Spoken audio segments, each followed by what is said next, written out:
This may be the internet's most popular camera, and honestly for good reason, but the fact that you still can't get one of these in 2024 is pretty annoying. But today I'm going to talk about the reasons why I think that still is the case, give you my long-term thoughts after owning this camera for over 3 years, and give you some of my, I guess, wants for a potential X100V successor.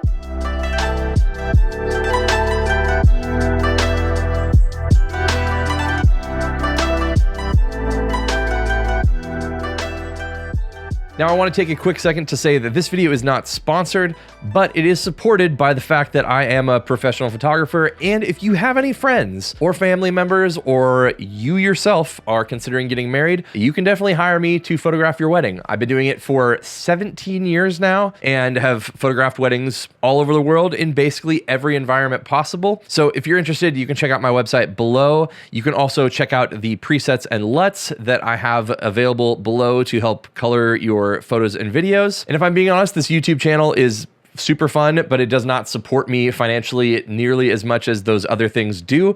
So if you're interested in supporting the channel, you can definitely check those things out. So first of all, this thing is obviously a just beautiful little representation of daily style photography. It is small and compact. Most people think it's a retro vintage film camera. A lot of people think it's a Leica. Obviously, Fuji just knocked this thing out of the park in terms of its style and aesthetic. The compact 23mm lens, which ends up being a 35mm equivalent, is fantastic, especially for what it is. Again, they absolutely crushed it with this new design. It's a lot sharper, wide open, especially at closer distances than the one from the X100F. And then the other kind of secret sauce that this camera has that only the X Pro 3 has, and the X Pro line of cameras from Fujifilm, is the OVF EVF combo, where you have an optical viewfinder where you can look through and kind of like a vintage rangefinder aesthetic, specifically kind of like the Context G series, where you're not actually seeing anything in terms of focus, but you're just kind of trusting the camera to do the work for you. But then also you can flip this little switch right here and have an electronic viewfinder, which is fantastic. It's not the best viewfinder I've ever used, but for what it's worth, it's really, really good. I also love the ability to just change your aperture. You can change your ISO and your shutter speed here. It's just a fantastic little thing that's well thought out. It has a small joystick. And something I do really love about this camera is the tilt screen here. So if you're shooting from a lower vantage point or whatever, or even above, it tilts down just a little bit. So you get that a little bit extra articulation, just making this thing just that much more useful. Now, while I have like camera ADHD, I don't use this camera daily, but I have definitely used it on plenty of trips and used it as my daily camera many times since its release, and I bought it as a daily camera, but I've also brought it to paid gigs. I've used it for paid things. It is legitimately a kind of like prosumer camera.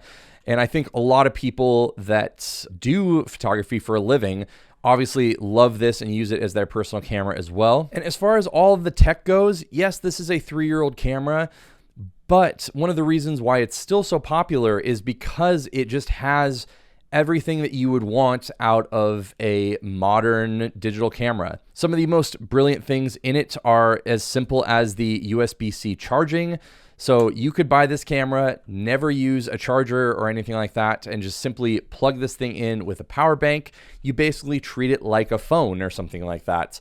You don't ever have to do anything other than just plug it in via USB-C. You can keep a power bank on you as you're shooting. The autofocus is pretty darn good. It's pretty accurate. It's not the best autofocus in the market, but it's good. It does the job for sure. There's not a lot of times where I see this thing hunting. And as far as the sensor goes, it does a great job. You're getting a lot of detail. It does pretty good in low light. It's just an all-around really good camera. And then I don't see a lot of people doing this otherwise, but one of the other things that really draws me to this camera is the fact that it does have a lot of flexibility, despite the fact that it does have a fixed lens. So one of the other amazing things is if you just simply put a filter on here, you're weatherproofing this thing. So not that you're going to put it in some like crazy elements, but you can definitely use it in some rain and things like that, as long as it's not too much. you definitely want to cover the little hot shoe thing here. But doing that and having a camera like this versus one of my really expensive cameras, not that this camera is cheap, but my $9,000 Leica cameras or whatever, is a nice thing to have just in case you want to subject this to the elements versus something that might not be as weather sealed. And then I also love just all the accessories because this thing is so popular. We have these really cool options from Square Hood, whether it's this one that is vented, the typical kind of square hood that put these guys on the map. There are just really easy ways to make this camera a little bit more stylistically made. I don't know. It just can look cooler very easily while also protecting the lens from getting bumped or even just protecting it from the elements and from sun and flares, all that kind of stuff. But one of the more notable things to me, at least, is the ability to use these little attachment lenses. So I think for most people, 35 millimeters is just like the perfect focal length for everyday kind of stuff. But if you did want to use something a little bit wider, they have this WCL that I have used quite a bit. I really, really like it. And you're able to convert this thing from a 35 millimeter equivalent to about a 28 millimeter equivalent, giving you just a little bit wider field of view without making this thing too much larger. They also have a 50 millimeter equivalent, so something that, zooms you in a little bit or telephotos you in, I guess. I have not used that, but I've heard good things about it as well. So while this thing doesn't have interchangeable lenses, you do have the option of kind of converting this thing into something that can bring you a little bit closer or a little bit wider, depending on what you're interested in putting on here. I also really love this little base plate, especially if you're pairing it with the WCL. It kind of just gives you, obviously, a little bit more grip, a little bit more of a balance here when you're having something that's a little bit heavier on the front. There's just ways that for relatively inexpensive, I'm not sure how much this grip was, but it wasn't a ton of money. You can both get a little bit more grip, and you can also get a tripod thing here. It's like an Arca Swiss mount. So you can really kind of like deck this thing out if you want.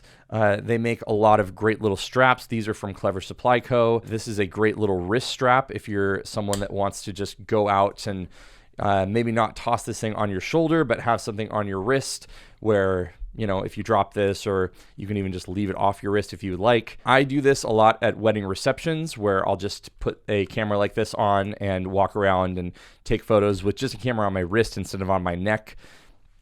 And speaking of which, there are also some small compact flash options. This one is a very expensive one because it was discontinued by Fujifilm. This is the EF-X20, which I've bought to just use for all of my compact cameras. I purchased it on KEH, so I'll put the link to it if there is one available on KEH below.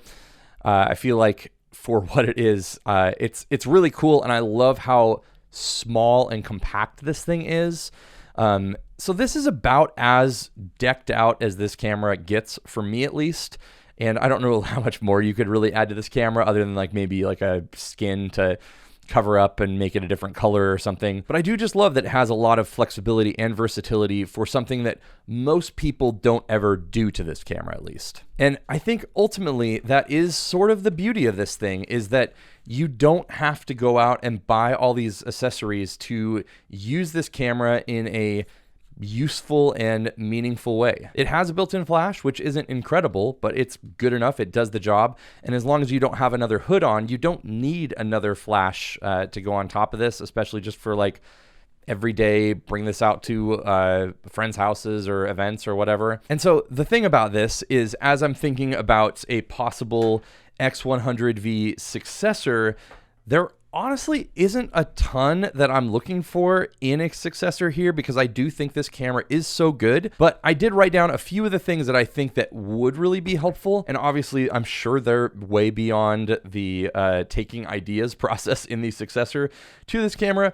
But I thought I'd at least throw out some of my ideas that I think would be really helpful. So they're not necessarily predictions, but they're, I guess, more wants from me. So the first thing is internal storage. I've used a few other cameras recently that have internal storage, and even putting 128 gigs in here wouldn't, I'm sure, cost them that much money. But as an everyday carry camera for the vast majority of people out there that are going to want a camera like this, putting internal storage in this would both make this on a more professional level, have the ability to put something on an SD card and then also shoot to the internal, which would make this a much more viable option for me as a professional in like a wedding reception kind of setting, where I can use this as a primary camera and not worry about not having redundancy, which I do on this camera currently. I would never use this as a primary camera, only an auxiliary one, because it just wouldn't have redundancy. But adding internal storage where you could write to both an SD card and internal storage would make this thing a basically professional level camera, in my opinion. The second thing would be there are two options currently based on what Fujifilm currently has that they could put in here. They could put in the higher resolution sensor that's in the XH2, or they could put in the sensor that's in the XH2S.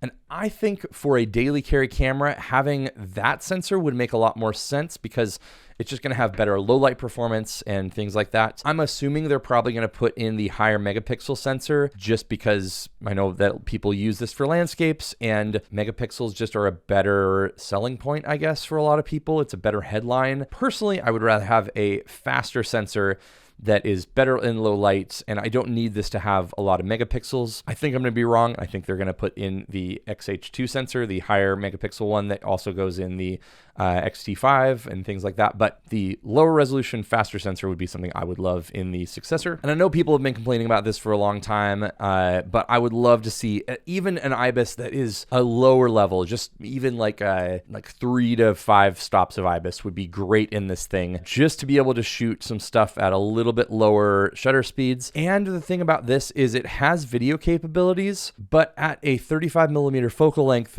not having IBIS and having a camera that is so lightweight makes this thing almost unusable for video. Now, this isn't a nitpick, but it's just something that I would really love. In our world of vertical content, one of the things that is kind of a bummer on this is the fact that this thing does articulate like this and makes shooting from the hip or whatever, waist level style, really easy, but it's something you can't do vertically.